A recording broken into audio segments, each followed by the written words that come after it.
Here recently, there has been, y'all know I'm a pro-man of God and pro-church pastor, all right? I believe in God's church. I believe in the men of God. But there is a pastor who has gone viral for saying some things about tithing and giving that I need to quickly debunk, And so I want to show you, look at this first scripture, if you would, please. What the pastor essentially said was that after all these years of tithing and watching it work for him, that he had a change of heart. Put the scripture up and leave it right there. That he had a change of heart. And apparently this change of heart said, well, since we are now under grace, that the law no longer applies. And so most people don't even understand what that means. There are 7 major covenants of Scripture. How many? 7. Out of those 7 major covenants of Scripture, not one of them is called the Old Covenant. What's often being referred to as the Mosaic Covenant, which represents both the 10 Commandments as well as the statutes and judgment, which total 613 various mitzvah. Say mitzvah.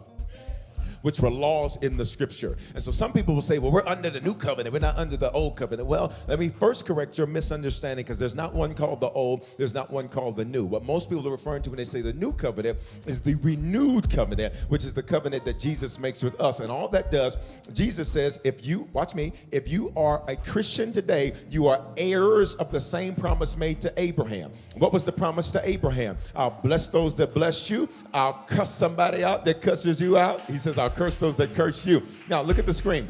Say Abraham. All right, now Abraham was born before Moses, which would mean that if the Mosaic covenant is what's being indicted, that would mean that then Moses should predate Abraham, right? Well, but who came first? Abraham. I want you to see what Abraham did before Moses was ever born. And blessed be the Most High God, by whose protection the enemies are in thy hands. And he gave him the what? Tithes of all. So he tithed before there was ever a Moses, which means tithing is not old covenant. Tithing is very much so for right now. Look at the next scripture.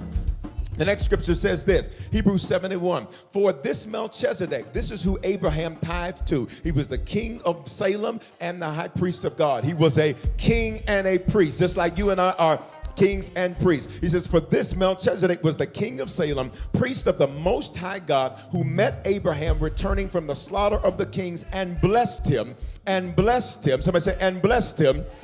Say it again, and blessed him. Say it again, and blessed him. Say, just like I'm blessed, to whom also Abraham divided the what? Tithes of all, who first indeed by interpretation is king of justice and then king of Salem, that is king of peace. So who tithed first?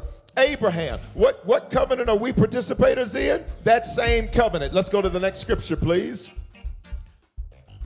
Without father, without mother, without genealogy, having neither beginning of days nor end of life, but likened unto the Son of God, continues to be a priest what? Forever. Which means when Abraham tithed to Melchizedek, it is just like when you and I tithe today to the Lord.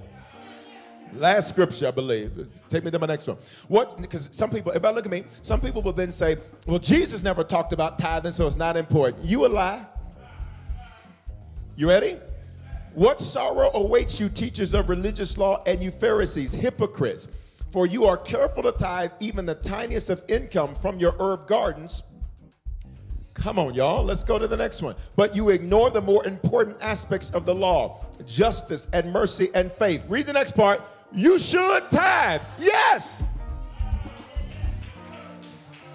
But do not neglect the more important things. He was saying, listen, don't make it that the fact that you're a tither, yet you're sloppy, you lie, you don't do right and all that, but I pay my tithes. He was saying, yes, you should tithe, but make sure you do those other things also. So I just needed to quickly debunk anything you've seen on social media, making you second question, what is the reason you're still alive today? I said I needed to debunk anything that would make you question the reason why you're doing as well as you're doing today. I need some faithful tithers and faithful givers to just put a praise in the atmosphere that you know that it's your giving that has created your living. Come on, somebody shout, and it is my giving that makes my living. All right.